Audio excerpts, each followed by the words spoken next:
Hi, Nitin ശേഖറാണ്. അപ്പോൾ കുറച്ച് ദിവസം കൊണ്ട് എല്ലാ സ്റ്റുഡൻസും കുറച്ച് കാര്യങ്ങളൊക്കെ പറ്റിയൊക്കെ കൺഫ്യൂസ്ഡ് ആണ്. എന്തെന്ന് പറഞ്ഞു കഴിഞ്ഞാൽ നമ്മുടെ ഈ ട്രെയിനിങ്ങിനെ പറ്റി. അതായത് CMA ഇൻ്റർ കഴിഞ്ഞ സ്റ്റുഡൻസിന് ഫൈനൽ ചെയ്യുന്നതിന് മുന്നായിട്ട് മാൻഡേറ്ററി ആയിട്ട് ഒന്നുകിൽ 6 മാസം അല്ലെങ്കിൽ 15 മാസത്തെ ട്രെയിനിങ് നമുക്ക് ഇൻസ്റ്റിറ്റ്യൂട്ട് കൊണ്ടുവരുന്നുണ്ട്. ഇപ്പോൾ ന്യൂ സ്കീം അനുസരിച്ച് 15 മാസം അല്ലെങ്കിൽ 1.25 വർഷത്തോളം എന്ത് ചെയ്യണം, CMA ഇൻ്റർ ക്വാളിഫൈ ചെയ്ത സ്റ്റുഡൻസ് ഉറപ്പായിട്ടും ട്രെയിനിങ് ചെയ്തിട്ടുണ്ടായിരിക്കണം. ഓക്കെ, അപ്പോൾ ട്രെയിനിങ്ങുമായിട്ട് ബന്ധപ്പെട്ടുള്ള എല്ലാ കൺഫ്യൂഷൻസും കാര്യങ്ങളുമാണ് ഈ വീഡിയോയിൽ ഞാൻ നോക്കുന്നത്. അത് നമുക്ക് ഇൻസ്റ്റിറ്റ്യൂട്ടിൻ്റെ സൈറ്റിൽ നോക്കി ജെനുവിൻ സോഴ്സിലൂടെയാണ് നമുക്ക് അതിൻ്റെ എക്സ്പ്ലനേഷൻ ഞാൻ തരാം. അതിന് വേണ്ടിയിട്ട് ഞാൻ ആദ്യം ചെയ്യുന്നത് ഇൻസ്റ്റിറ്റ്യൂട്ടിൻ്റെ സൈറ്റിൽ കയറുന്നു, ICMA കയറുന്നു. ICMAയുടെ ഹോം പേജിലോട്ട് പോയി ICMAയുടെ ഹോം പേജിലെ പോപ്പപ്പ് ഞാൻ ക്ലോസ് ചെയ്തു. ദെൻ അതിനകത്ത് സ്റ്റുഡൻസിൽ ക്ലിക്ക് ചെയ്തു. സ്റ്റുഡൻസിൽ ക്ലിക്ക് ചെയ്ത സമയത്ത് മേളിലത്തെ ടാബ് ട്രെയിനിങ്ങിൻ്റെ ഒരു ടാബ് ഓണായി. അതിൽ ഞാൻ ക്ലിക്ക് ചെയ്തു. Then waiting again. Then okay, skill training പുതിയ സ്കിൽ ട്രെയിനിങ്ങിൻ്റെ കേസ് അറിയാമല്ലോ. CMA ഇൻ്ററിൻ്റെ കുട്ടികൾക്ക് ബോത്ത് ഗ്രൂപ്പ് എഴുതാൻ വേണ്ടിയിട്ട് അല്ലെങ്കിൽ സെക്കൻഡ് ഗ്രൂപ്പ് എഴുതി ഇൻ്റർ കംപ്ലീറ്റ് ചെയ്യാൻ വേണ്ടിയിട്ട് പുതിയൊരു സ്കിൽ ട്രെയിനിങ് പ്രോഗ്രാം കൊണ്ടുവന്നിട്ടുണ്ട്. അറിയാം, സാപ്പിൻ്റെ ഇൻസർഷനാണ് ഉണ്ടായിട്ടുള്ളത്. സാപ്പ്, മൈക്രോസോഫ്റ്റ്, കേംബ്രിഡ്ജ്, ഈ ഫയലിങ്ങിൻ്റെയൊക്കെ ഈ ഒരു കുറേ സർട്ടിഫിക്കേഷൻസ്, വളരെ വാല്യുബിൾ ആയിട്ടുള്ള കുറച്ച് സർട്ടിഫിക്കേഷൻസ് ഇൻസ്റ്റിറ്റ്യൂട്ട് പുതിയ സ്കിൽ ട്രെയിനിങ് പ്രോഗ്രാമിനകത്ത് കൊണ്ടുവന്നിട്ടുണ്ട്. Then IOTP, industry oriented final സ്റ്റുഡൻസിനുള്ള ട്രെയിനിങ് ആണ്. ഇനി പ്രാക്ടിക്കൽ ട്രെയിനിങ് തേർഡിലായിട്ട് ഒരു ലിങ്ക് ആക്റ്റീവായിട്ട് കിടപ്പുണ്ട്, പ്രാക്ടിക്കൽ ട്രെയിനിങ്. ഞാൻ ക്ലിക്ക് ചെയ്യുന്നു. ഈ പ്രാക്ടിക്കൽ ട്രെയിനിങ്ങിൻ്റെ കാര്യമാണ് ഞാൻ പറയാൻ പോകുന്നത്. ഓക്കെ, പ്രാക്ടിക്കൽ ട്രെയിനിങ് ക്ലിക്ക് ചെയ്ത് കഴിഞ്ഞ സമയത്ത് നമുക്കിവിടെ കുറച്ച് കാര്യങ്ങളൊക്കെ കാണാം. അതിൻ്റെ ഒബ്ജക്റ്റീവും കാര്യങ്ങളൊക്കെ ഉണ്ട്. ഞാനിതിൽ സെലക്ട് ചെയ്യാൻ പോകുന്നത് ലെഫ്റ്റ് ഹാൻഡ് സൈഡിൽ നോക്കി FAQ on practical training, that is frequently asked ക്വസ്റ്റ്യൻസും അതിൻ്റെ ആൻസേഴ്സും ആണ് ഇവിടെ കാണുന്നത്. അത് ഞാൻ ഓപ്പൺ ആക്കി. ഓക്കെ, ഇതിനകത്താണ് ഞാൻ ആൻസർ പറയാൻ പോകുന്നത്. ഓക്കെ, നോക്കി, ഫ്രീക്വൻ്റ്ലി ആൻസർഡ് ക്വസ്റ്റ്യൻ ഇൻസ്റ്റിറ്റ്യൂട്ട് ഇവിടെ ഇറക്കിയിട്ടുണ്ട്. What is the total duration of CMA new practical training? പുതിയ പ്രാക്ടിക്കൽ ട്രെയിനിങ് 11 ഫെബ്രുവരി 2020 രജിസ്റ്റർ ചെയ്ത സ്റ്റുഡൻസിനെല്ലാം 15 മാസത്തെ ട്രെയിനിങ് വേണമെന്നുള്ളൊരു ഒരു സജഷനാണ് ഇൻസ്റ്റിറ്റ്യൂട്ട് വെച്ചേക്കുന്നത്. Okay, then what are the objectives of CMA new practical training scheme 2020? അതായത് എന്തൊക്കെയാണ് പുതിയ പ്രാക്ടിക്കൽ ട്രെയിനിങ്ങിൻ്റെ ഉദ്ദേശങ്ങൾ, ഒബ്ജക്റ്റീവ്സ് എന്ന് പറയുന്നത്? അതെന്ന് പറഞ്ഞാൽ ജോബ് എക്സ്പീരിയൻസ് ഉണ്ടാക്കുക, അല്ലാന്നുണ്ടെങ്കിൽ നല്ല പ്രാക്ടിക്കൽ നോളജ് ഉണ്ടാക്കുക. ആസ് ലൈക്ക് CMAക്കാർക്കും എങ്ങനെയാണ് വർക്കൊക്കെ ചെയ്യുന്നത് എന്നുള്ള കാര്യങ്ങൾ കുറച്ച് ഇൻഡെപ്ത് നോളജ് ഉണ്ടാക്കുക. അപ്പോൾ ഇൻഡസ്ട്രിയിൽ ആവശ്യത്തിനുള്ള വളരെ ഔട്ട്പുട്ട് പ്രൊഡ്യൂസ് ചെയ്യാവുന്ന രീതിയിലുള്ള CMA സ്റ്റുഡൻസിനെ കൊടുക്കുക. ഇങ്ങനെയൊക്കെയുള്ള ഒരുപാട് കാര്യങ്ങൾ അതിനകത്ത് ഒബ്ജക്റ്റീവ്സിനകത്ത് എന്ത് ചെയ്യുന്നുണ്ട്, ലിസ്റ്റ് ചെയ്യുന്നുണ്ട്. പ്ലസ് അവർക്ക് ആവശ്യത്തിലുള്ള സ്റ്റൈഫൻറ്റും കാര്യങ്ങളും പ്രൊവൈഡ് ചെയ്യുന്നുണ്ട്. Okay, who are undergo the CMA new practical training? ആർക്കാണ് ഈ പുതിയ പ്രാക്ടിക്കൽ ട്രെയിനിങ് അല്ലെങ്കിൽ 15 മാസത്തെ 15 മന്ത്സിൻ്റെ പ്രാക്ടിക്കൽ ട്രെയിനിങ് ആപ്ലിക്കബിൾ ആയിട്ടുള്ള 11 ഫെബ്രുവരി 2020? ഓക്കെ, അതൊക്കെ സിമ്പിൾ കാര്യങ്ങളാണ്. ദെൻ ഇനി നമുക്ക് ഉള്ളൊരു കാര്യം എന്ന് പറയുന്നത്, when can I start the CMA new practical training? Important ആയിട്ടുള്ളൊരു കാര്യമാണ്. കാര്യം എന്ന് പറഞ്ഞു കഴിഞ്ഞാൽ പല കുട്ടികൾക്കും ഒരു ഡൗട്ട് ഉണ്ട്. നിങ്ങളെല്ലാവരും ഇൻ്റർമീഡിയറ്റിൻ്റെ സ്റ്റുഡൻസ് ആണ്, അല്ലെങ്കിൽ ഇൻ്റർമീഡിയറ്റ് ഒരു സ്ഥലത്ത് പോയി പഠിക്കുന്നവരാണ്. നിങ്ങൾ കരുതുന്നതെന്ന് പറഞ്ഞു കഴിഞ്ഞാൽ ഇൻ്റർമീഡിയറ്റ് പാസ്സായതിന് ശേഷം മാത്രമാണ് ഈ പറഞ്ഞിരിക്കുന്ന പുതിയ സ്കീം പ്രകാരം പുതിയ പ്രാക്ടിക്കൽ ട്രെയിനിങ്ങിന് ഒന്നുകിൽ 6 മാസം അല്ലെങ്കിൽ 15 മാസത്തെ ട്രെയിനിങ്ങിൽ നമ്മൾ പോകേണ്ടത്. പക്ഷേ അങ്ങനെയല്ല.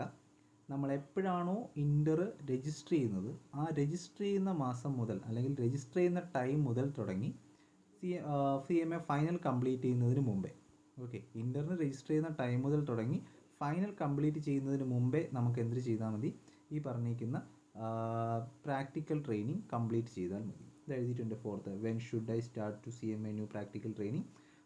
U can start the practical training immediately on registration the course at the intermediate level courses register ചെയ്ത് കഴിഞ്ഞാൽ നിങ്ങൾക്ക് എന്ത് ചെയ്യാം, നിങ്ങൾ ചിലപ്പം ബി CA ക്വാളിഫൈ ചെയ്ത സ്റ്റുഡൻസ് ആയിരിക്കും. അപ്പോൾ CA ക്വാളിഫൈ ചെയ്ത സ്റ്റുഡൻസ് ആണെന്നുണ്ടെങ്കിൽ CMAക്ക് വേണ്ടി ചിലപ്പോൾ പ്രത്യേകിച്ച് കോച്ചിങ് ആവശ്യമില്ല, അങ്ങനെ ഒരു ഫീൽ ആയിരിക്കും. അല്ലെങ്കിൽ CMA ഇൻ്റർ ക്വാളിഫൈ ചെയ്തവരായിരിക്കും, അല്ലെങ്കിൽ CMA ക്വാളിഫൈ ചെയ്തവരായിരിക്കും. അപ്പോൾ അങ്ങോട്ടും ഇങ്ങോട്ടുമൊക്കെ അപ്പം അറൗണ്ട് അറിയാമല്ലോ, അറൗണ്ട് ആൽമോസ്റ്റ് ഒരു 75-85% ഒക്കെ സിലബസ് ആൽമോസ്റ്റ് സെയിം ആണ്. അപ്പോൾ നമുക്ക് സ്വാഭാവികമായിട്ടും CMA പഠിച്ചവർക്ക് CA പഠിച്ചവർക്ക് CMA ഒക്കെ ആൽമോസ്റ്റ് ട്രൈ ചെയ്യാൻ പറ്റും. അപ്പോൾ അവർക്ക് ട്രെയിനിങ്ങിനാണ് പോകാൻ പ്ലാൻ ആണെന്നുണ്ടെങ്കിൽ അവർക്ക് എന്ത് ചെയ്യാം, ഇൻ്റർ രജിസ്റ്റർ ചെയ്തതിന് ശേഷം തന്നെ ട്രെയിനിങ് സ്റ്റാർട്ട് ചെയ്യാം. അങ്ങനെ ഒരു 15 മന്ത്സോ 6 മന്ത്സോ ട്രെയിനിങ് കംപ്ലീറ്റ് ചെയ്താൽ മതി. ഓക്കെ, അല്ലാതെ ഒരിക്കലും ഇൻ്റർ ക്വാളിഫൈ ചെയ്തതിന് ശേഷം മാത്രമേ ട്രെയിനിങ് ചെയ്യാവൂ, അങ്ങനെ ഒരു ക്വസ്റ്റ്യൻ ഇല്ല. ദാറ്റ്സ് എ ഫൂളിഷ്നെസ് ആണ്. Which are the organisations recognised for CMA new practical training. ഏത് ഓർഗനൈസേഷൻസിൽ നമുക്ക് എന്ത് ചെയ്യാൻ പറ്റും, ട്രെയിനിങ് ചെയ്യാൻ പറ്റും എന്നുള്ളതാണ്. ഫസ്റ്റ് ആൻഡ് ഇമ്പോർട്ടൻ്റ് ആയിട്ട് പറയാനുള്ള കാര്യം എന്ന് പറഞ്ഞാൽ, as like CAs practising cost അക്കൗണ്ടൻറ്റുമാരുടെ നമുക്ക് എന്ത് ചെയ്യാൻ പറ്റും, പോകാൻ പറ്റും. ഓക്കെ, ഒന്നുകിൽ പ്രാക്ടീസിങ് കോസ്റ്റ് അക്കൗണ്ടൻറ്റുമാരുടെ, അല്ലാന്നുണ്ടെങ്കിൽ firm of practising cost accountants. ഒന്നുകിൽ ഒരു പ്രാക്ടീസിങ് കോസ്റ്റ് അക്കൗണ്ടൻറ്റിൻ്റെ കീഴിൽ നമുക്ക് ട്രെയിനിങ് കംപ്ലീറ്റ് ചെയ്യാൻ പറ്റും. ഇല്ലാന്നുണ്ടെങ്കിൽ ഗ്രൂപ്പ് ഓഫ് പ്രാക്ടീസിങ് കോസ്റ്റ് അക്കൗണ്ട്സിനെയാണ് നമുക്കിവിടെ ഫേം ഓഫ് കോസ്റ്റ് അക്കൗണ്ട്സ് എന്ന് പറയുന്നത്. അവരുടെ കീഴിൽ നമുക്ക് എന്ത് ചെയ്യാം, ട്രെയിനിങ് കംപ്ലീറ്റ് ചെയ്യാൻ പറ്റും. Then in any of the following organisation, central ഗവൺമെൻറ്റിൻ്റെയോ സ്റ്റേറ്റ് ഗവൺമെൻറ്റിൻ്റെയോ സെമി ഗവൺമെൻറ്റോ പബ്ലിക് യൂട്ടിലിറ്റീസോ like bank, insurance, other financial institutions, public sector undertaking, universities, management institutions and any other recognized education institutions, cooperative societies and NGOs. A firm of chartered accountant, company secretary has separate management consultancy division. Okay, before that പറയാം. ആദ്യത്തെ 5 പോയിൻറ്റിൻ്റെ കേസിൽ പറഞ്ഞിരിക്കുന്ന ബാങ്കിൽ, public sector അണ്ടർടേക്കിങ്ങിൽ, യൂണിവേഴ്സിറ്റീസിലും അങ്ങനെയൊക്കെയുള്ള പല സ്ഥാപനങ്ങളിലും നമുക്ക് എന്ത് ചെയ്യാൻ പറ്റും, നമ്മൾ ഈ പറഞ്ഞിരിക്കുന്ന ട്രെയിനിങ് കംപ്ലീറ്റ് ചെയ്യാൻ പറ്റും.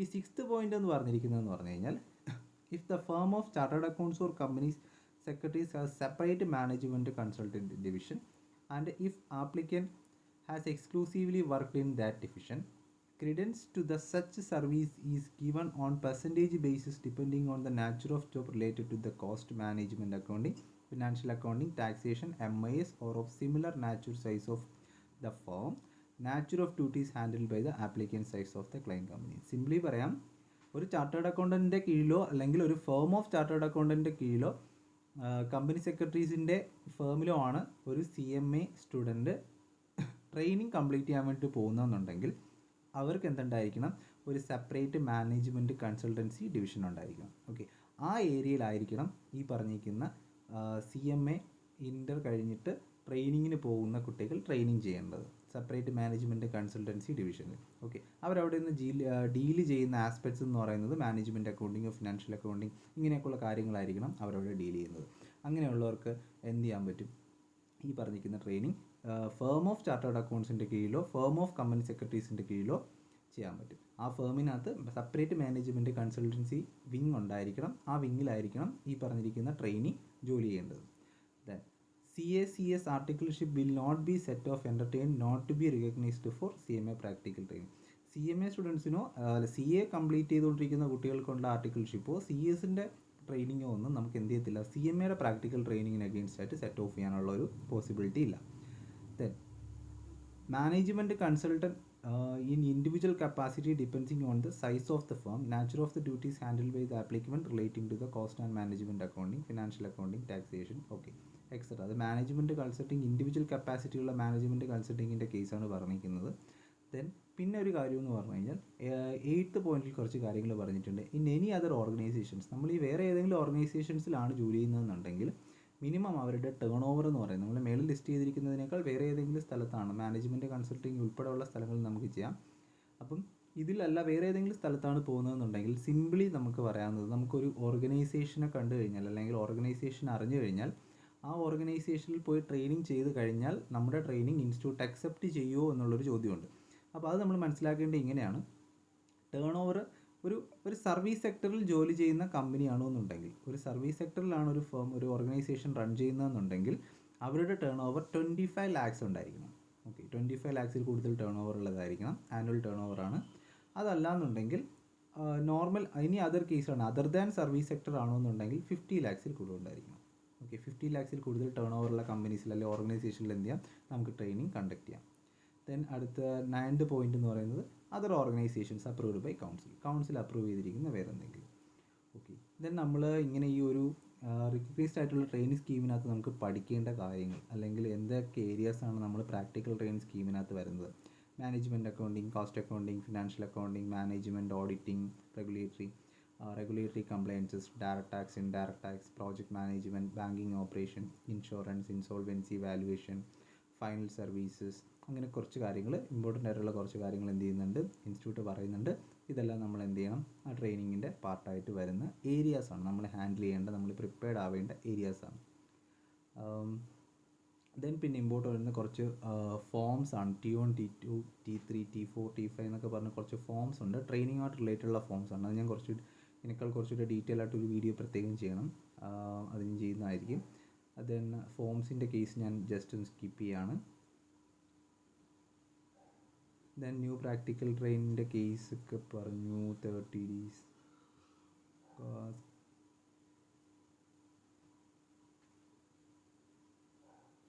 ഓക്കെ. ദെൻ പിന്നെ ഒരു കാര്യമെന്ന് പറഞ്ഞു കഴിഞ്ഞാൽ നമ്മൾ ഈ ഒരു ഓർഗനൈസേഷൻ്റെ എലിജിബിലിറ്റീൻ്റെ കേസ് നമ്മൾ നോക്കി. ഓർഗനൈസേഷൻ്റെ എലിജിബിലിറ്റിയുടെ കേസ് നോക്കിയപ്പോൾ 25 lakhs സർവീസ് സെക്ടറിലാണെന്നുണ്ടെങ്കിൽ 50 lakh any other service sector other than service സെക്ടറിലാണെന്നുണ്ടെങ്കിലും എന്ത് ചെയ്തു, അവർ അക്സെപ്റ്റബിൾ ആണ്. ആ ഒരു ഓർഗനൈസേഷനിൽ പോയി നമ്മൾ ട്രെയിനിങ് ചെയ്ത് കഴിഞ്ഞാൽ അത് ഇൻസ്റ്റിറ്റ്യൂട്ട് അക്സെപ്റ്റ് ചെയ്യുമെന്ന് പറഞ്ഞു. പക്ഷേ അവരെന്ത് ചെയ്തിരിക്കണം, ഓഡിറ്റഡ് ബാലൻസ് ഷീറ്റ് എംപ്ലോയർ കമ്പനിയുടെ അല്ലെങ്കിൽ ആ ഒരു ഓർഗനൈസേഷൻ്റെ ഒരു ഓഡിറ്റഡ് ബാലൻസ് ഷീറ്റ് കൂടി സബ്മിറ്റ് ചെയ്യണം നമ്മൾക്ക്. എന്നാൽ മാത്രമേ അത് അക്സെപ്റ്റ് ചെയ്യാൻ കഴിയത്തുള്ളൂ. കാരണം നമ്മൾ പറയുന്ന ടേൺ ഓവർ ആ ഒരു കമ്പനിക്ക് ഉണ്ട് എന്നുള്ളൊരു കാര്യം നമ്മൾ കൃത്യമായി അറിഞ്ഞിരിക്കണം. പിന്നെ how to apply for refund of fee in case of excess payment in case of practical training. Practical ട്രെയിനിങ്ങിൽ ഒരു 2000 rupees പേയ്മെൻറ്റ് ഉണ്ട്. ആ പേയ്മെൻറ്റിൽ എക്സസ് കിട്ടണമെന്നുണ്ടെങ്കിൽ റീഫണ്ട് കിട്ടണമെന്നുണ്ടെങ്കിൽ training@icma.in എന്ന് പറയുന്ന മെയിൽ ഐ ഡി നമുക്ക് ഉപയോഗിക്കാം. Acknowledgement mail I D അപ്രൂവ്മെൻറ്റ്.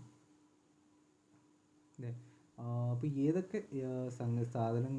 സ്ഥലങ്ങളിൽ നമുക്ക് ട്രെയിനിങ് എടുക്കാം എന്നുള്ളതാണ് ശരിക്കും പറഞ്ഞാൽ ഈ വീഡിയോയുടെ ഉദ്ദേശം എന്ന് പറയുന്നത്. Then I have already completed 3 years 15 months of the training but failed to inform the institute about the same. Can I inform the institute no?